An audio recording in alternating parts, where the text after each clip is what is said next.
जय मां कामाख्या। आपका बहुत बहुत स्वागत है कामाख्या धाम में। तुला राशि मई मास सन 2023 कैसा रहेगा आइए जानते हैं और एक नजर डालेंगे मुख्य त्योहारों पर भी और उन तिथियों को भी जानेंगे जिन तिथियों पे हमको कार्य नहीं करना चाहिए और उस महा उपाय को भी जानेंगे जिसको करके इस माह में जो अशुभता है उसको शुभता में बदला जा सकता है। और एक महत्वपूर्ण जानकारी आपके समक्ष कि अगर पति पत्नी में टकराव हो रहा है, अलगाव है, विवाद हो रहा है या प्रेम संबंधों में खटास आ गई है तो हम अपनी कुंडली के माध्यम से यह जान सकते हैं और उसका निवारण भी कर सकते हैं। अगर हमारा सप्तम भाव अगर दूषित अगर है, पीड़ित अगर है तो निश्चित हमारा पारिवारिक जीवन कष्ट में रहेगा और अगर पंचम भाव अगर पीड़ित अगर है तो प्रेम संबंधों में निश्चितता टकराव रहेगा, विवाद रहेगा।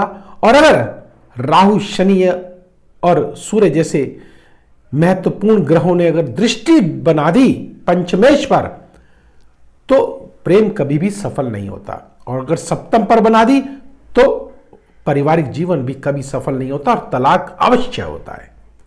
इस प्रकार की विशेष जानकारी अगर आप लेना चाहते हैं तो नंबर स्क्रीन पर चल रहे हैं, व्यक्तिगत रूप से भी आप हमसे संपर्क कर सकते हैं। और एक महत्वपूर्ण जानकारी और, हम अपनी पत्रिकाओं के माध्यम से भी ये जान सकते हैं कि हम किसी टोने टोटके के अभिचार कर्म में तो नहीं फंस गए हैं, किसी अदृश्य शक्ति के शिकार तो नहीं हो गए हैं।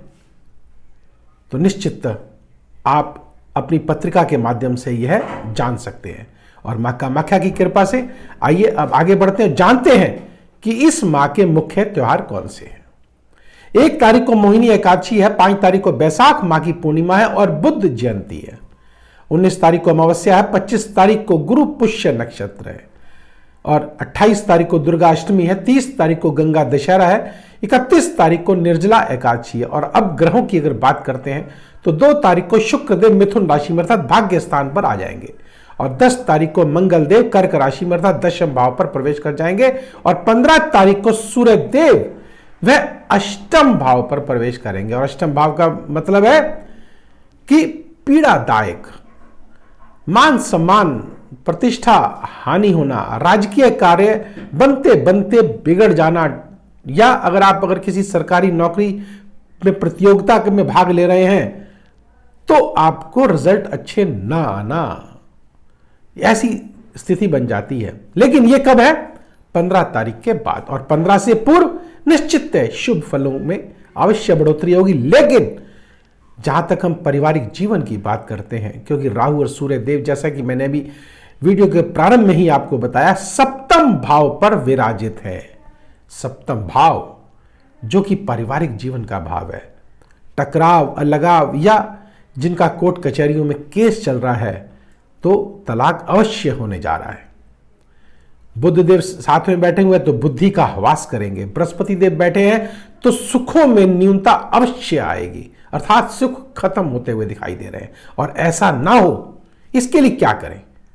निश्चित है मां कामाख्या के एक अचूक उपाय से आप अपने इस माह को मंगलमय बना सकते हैं, जानेंगे वह भी। अब आती है बात शनिदेव की। शनिदेव पंचम भाव पर विराजित है और अगर हम बात करते हैं पंचम भाव की तो शनिदेव पंचम भाव में शुभ नहीं माने जाते।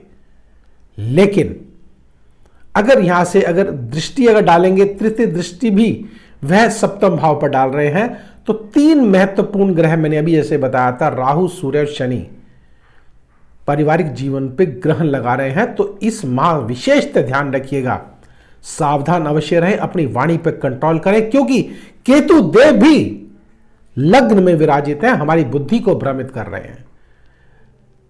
थोड़ी सी नई नई योजनाएं हमारे नए मतलब एक तरह से ये कहेंगे कि इधर उधर की बातें जो है हमारे मन मस्तिष्क में आ सकती हैं।